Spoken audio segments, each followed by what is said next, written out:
السلام علیکم دوستو، کیسے ہیں آپ سب؟ آج تازہ ترین اپڈیٹ چین اور بھارت کے مابین ایک جو نیا تنازع نکلا ہے اس پر آپ سے بات چیت کرنی ہے۔ چین نے بھارتی ریاست اروناچل پردیش کے مقامات کے نام تبدیل کر کے ان کے چائنیز نام بھی رکھے ہیں۔ ایسا کیوں ہوا ہے، اس کا ایک پس منظر بھی آپ کو بتائیں گے۔ اس سے پہلے میں آپ کو یہ بتا دوں، اروناچل پردیش کے کچھ علاقے 1962 کی چین اور بھارت کی جنگ کے دوران چین نے قبضے میں لے لیے تھے، اور اس میں سے کچھ ایریاز اب بھی چین کے پاس موجود ہیں۔ اس کا تاریخی پس منظر یہ بھی ہے کہ یہ ریاست چین کے ساتھ بالکل ٹچ کرتی ہے، سرحد ہے اس کے ساتھ، اور یہاں کے جو لوگ ہیں وہ زیادہ تر چینی النسل ہیں۔ ان کی زبان، ان کی رنگت، ان کا رہن سہن، ان کا کھانا پینا اور ان کا مذہب، یہ ساری چیزیں جو ہیں وہ بھارت کی بجائے چین کے ساتھ زیادہ ملتی جلتی ہیں، اور وہاں کے لوگوں کے جو چہرے ہیں وہ بھی چینیوں جیسے ہی ہیں۔ وہاں کے لوگ یہ چاہتے ہیں کہ وہ چین کے ساتھ شامل ہو جائیں، کیونکہ ہندوستان کی یہ ایک ایسی ریاست ہے جس کو ہندوستان انتہائی نظر انداز کرتا ہے۔ اسی ریاست کے ساتھ کچھ اور ریاستیں بھی ہیں جس کو سخت نظر انداز ہندوستان نے کیا ہوا ہے، جن میں میزورام، ناگالینڈ، آسام، منی پور اور کئی ریاستیں ہیں۔ یہ ریاست بھی انہی کے ساتھ ہے۔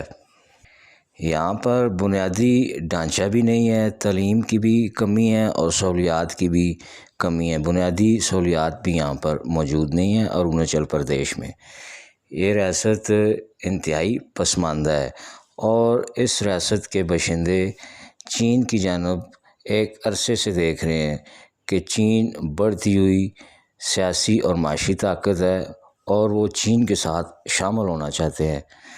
اور آج اسی پر بات چیت ہم کریں گے کہ چین نے آج اعلان کیا ہے،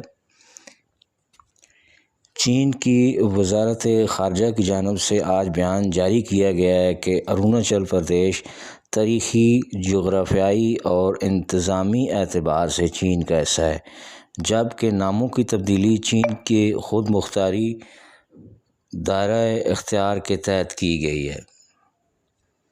بیان میں مزید کہا گیا ہے کہ ان مقامات کو چینی نام دینا چین کا داخلی معاملہ ہے۔ ایسا کرنے کا مقصد خطے میں تاریخی اور ثقافتی شناخت کو اجاگر کرنا ہے۔ اس سے قبل بھی گزشتہ سال اپریل میں چین نے اروناچل پردیش کے 30 مقامات کے نام چائنیز نام رکھے ہیں۔ دوسری جانب بھارت نے چینی اقدام کو مسترد کر دیا ہے۔ بھارت اروناچل پردیش کے نام سے اس کو اپنا حصہ قرار دیتا ہے، اور چین اسے جنوبی تبت کا علاقہ تصور کرتا ہے۔ دونوں ممالک کے مابین اس مسئلے پر کشیدگی پائی جاتی ہے، اور وہاں 2020 میں دونوں ممالک کے مابین شدید جھڑپیں بھی ہو چکی ہیں، اور اس علاقے میں چینی افواج نے اپنی کئی چوکیاں بھی قائم کی ہیں، جس پر بھارت نہ تو احتجاج کرتا ہے اور نہ ہی احتجاج کرنے کی ہمت رکھتا ہے۔